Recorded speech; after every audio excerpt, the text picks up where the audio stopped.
le prince Andrew n'aurait pas été autorisé à assister à un dîner royal avec le prince Charles. Le duc de York aurait assisté à une conférence avec des colonels de l'armée, ainsi que d'autres membres de la famille royale. Virginia Giuffre poursuit Andrew pour l'avoir agressée sexuellement alors qu'elle était adolescente.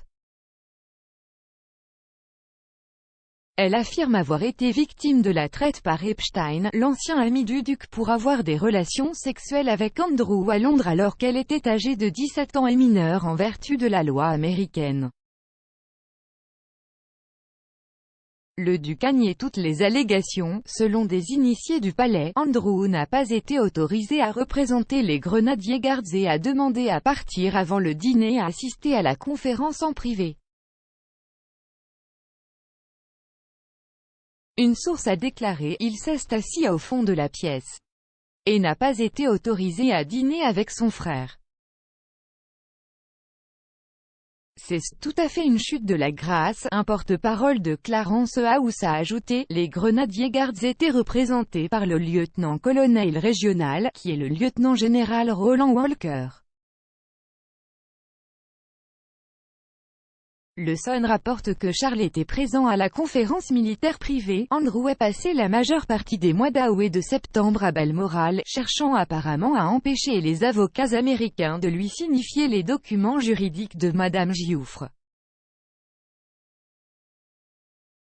Le média a également rapporté que le prince de Galles, ainsi que la princesse Anne et le prince Édouard, avaient organisé un sommet en janvier pour décider qu'il n'y avait pas de retour pour Andrew. Une source a déclaré au Point de Vente, il y a 9 mois, Charles, Anne et Édouard ont eu une réunion, un sommet et ont convenu qu'il n'y avait aucun moyen de revenir pour lui. Des sources affirment également que le prince William considère Andrew comme une menace pour la famille royale. Une source a déclaré au Sunday Times que « Le prince William est de plus en plus impliqué dans les décisions concernant et l'institution de la monarchie. Il n'est pas un grand fan de son oncle Andrew. » Ils ont également affirmé que l'un des déclencheurs qui comporte vraiment William est l'attitude de son oncle, ajoutant « Toute suggestion qu'il n'y a aucune gratitude pour l'institution, tout ce qui pourrait amener le public à penser que les membres supérieurs de la famille n'étaient reconnaissants pour leur position, William pense, est vraiment dangereux. » Le 9 août, Madame Giuffre a déposé une plainte civile contre le fils préféré de la reine à New York. Elle a allégué qu'elle avait été forcée d'avoir plusieurs relations sexuelles avec Andrew au début des années 2000 après avoir été victime de la traite par Epstein alors qu'elle avait 16 et 17 ans. Les avocats du duc ont demandé une copie d'un règlement de 2009 qui, selon eux, annulera son affaire d'agression civile contre le royal.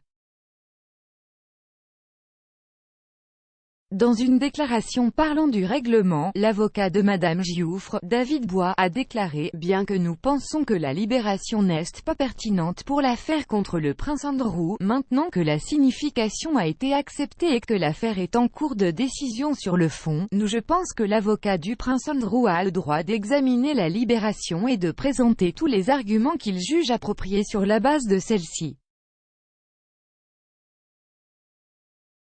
On dit que Charles aime son frère mais pense que l'assignation pour abus sexuels signifiée par Madame Giuffre porte un préjudice indésirable à la réputation de l'institution. Une source a déclaré au Sunday Times qu'un chemin de retour pour le duc n'est pas possible, car le spectre de cette accusation se lève avec une régularité hideuse. L'équipe juridique américaine d'Andrew a finalement accepté que l'affaire avait été signifiée le 21 septembre et qu'une audience préliminaire doit se tenir à New York le mois prochain. Il a fermement nié toutes les allégations de Madame Giuffre et son équipe cherche à faire classer l'affaire avant un procès.